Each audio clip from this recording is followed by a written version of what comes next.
So you want to listen to shortwave radio. You know, all those stations from all those different countries like Russia and Cuba, North Korea, many others, Venezuela. Oh, yeah, you can pick those guys up on shortwave. How about BBC? They've largely stopped transmitting on shortwave. Voice of America got shut down at the beginning of the Trump presidency. Well, there's still a few out there. I think Radio Japan still broadcasts. I don't know if Australia does. Anyway, there's lots of countries out there. And you can find some really interesting things on shortwave. Like, for example, ham radio.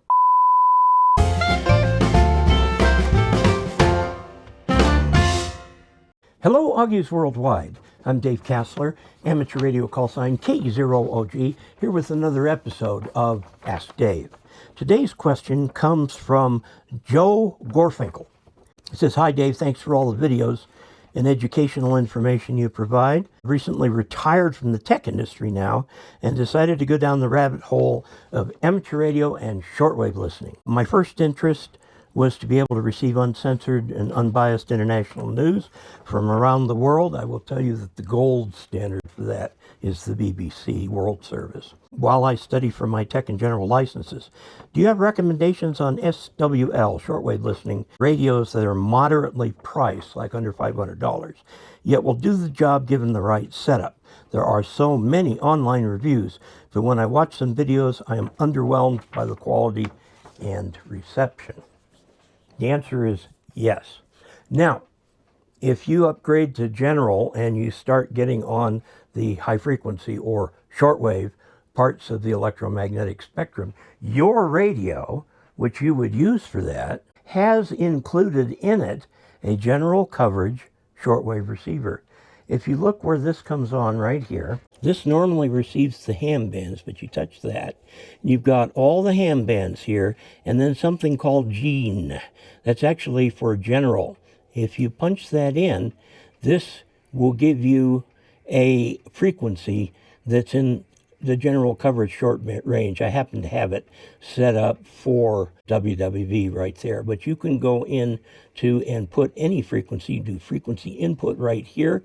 You can punch it in. Used to be an old BBC frequency that they used a lot. It was something very similar to that. I used to listen to them practically every night. One time I was listening in this range to Deutsche Welle, which is the voice of Germany.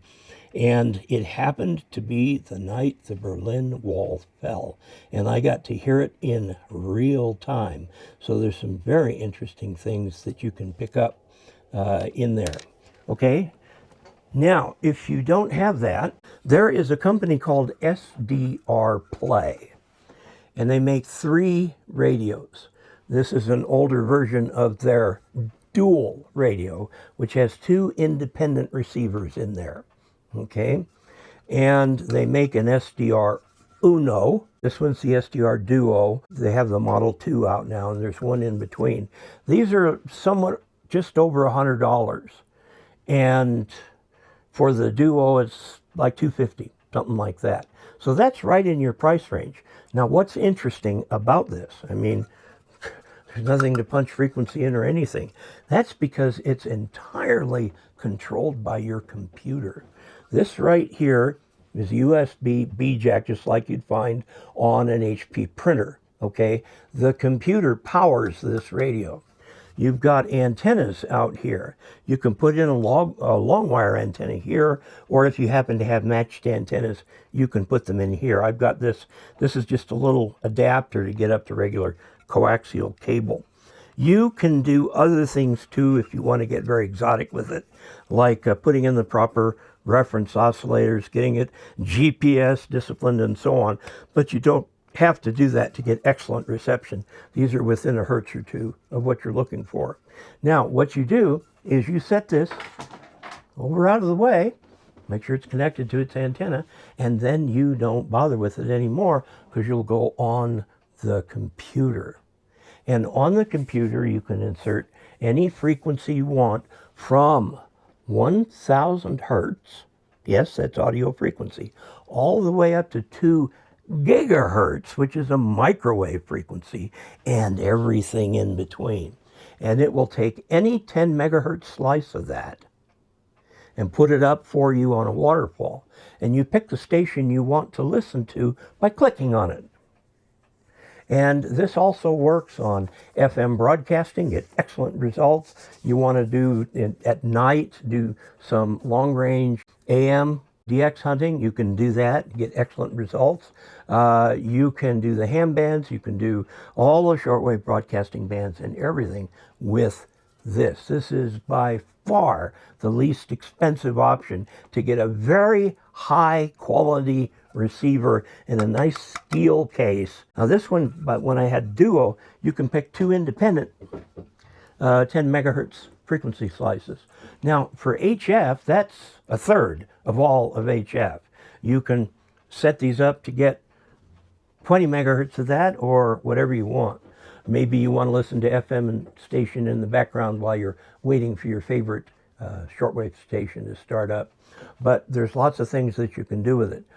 The vendor for these, not DX Engineering doesn't carry them yet, but Ham Radio Outlet does. I go to hamradio.com, okay, and they'll get them for you. These are actually made in England, so you've got a little bit of the tariff deal. Technically, there's no tariffs on communications equipment, but sometimes you have a little trouble persuading a customs guy or a postmaster that this is communications equipment. But if you get it through HRO, they take care of all that. You're in good shape, okay? Now, there's another radio outfit called Eton, E-T-O-N, and you can look them up on the internet. And their shortwave radios are advertised in QST and in other places. They're completely standalone. They have a whip antenna which you can use for the stronger stations, or you can connect an outside long wire to it to get some of the fainter ones. And those run in the 300 to 350 range. They're supposed to be very, very good receivers from what I have heard about them. I have not reviewed one. Of course, I have reviewed these things because they're just outstanding. By the way, SDR Play also makes one that you can set up as a server.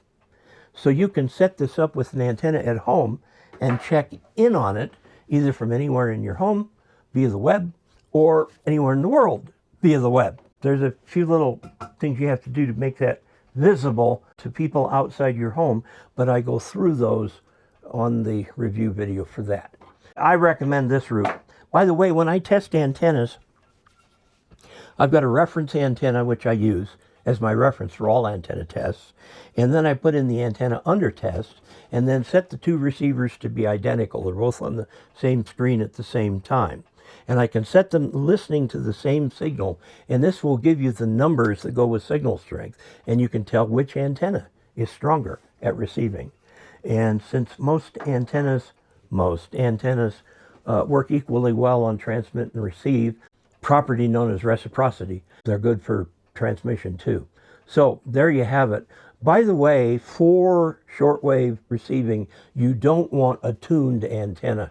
You want an antenna that will receive everything. They do make receive-only loop antennas. I have one. It's by Chameleon. MFJ also used to make one. W6LVP, Lima Victor Papa. He has those antennas too, the receive only. And they're very broadband. They cover all of HF. Very nice antennas. So there's lots of things you can do here, okay? You can go classic old-fashioned, or you can do the modern computer stuff, or whatever you would like, since most people have computers these days. This is kind of what I'd recommend. Now, we're running a special right now. Running a YouTube channel takes money. I have to pay my assistant. I'm looking at him right now. He's right behind the camera. And he's a ham himself. We've started a special here. If you sign up as a patron, actually any supporter, that's on a monthly basis, that first month we will send you as a thank you a $2 bill, because that's the lowest level on Patreon, $2. So we'll send you a $2 bill. Make sure you include your call sign. When you put in your last name, add your call sign after it. Okay, we can look that up and find out where you live. This also works for people in Europe too. $2 bills are fairly rare. This one's nice and crispy. And you can take this to your ham club meeting and say, hey, look what I got from KE0OG, real $2 bill. You could actually spend this, although I'll bet you if you get a teenage cashier, they won't know what it is.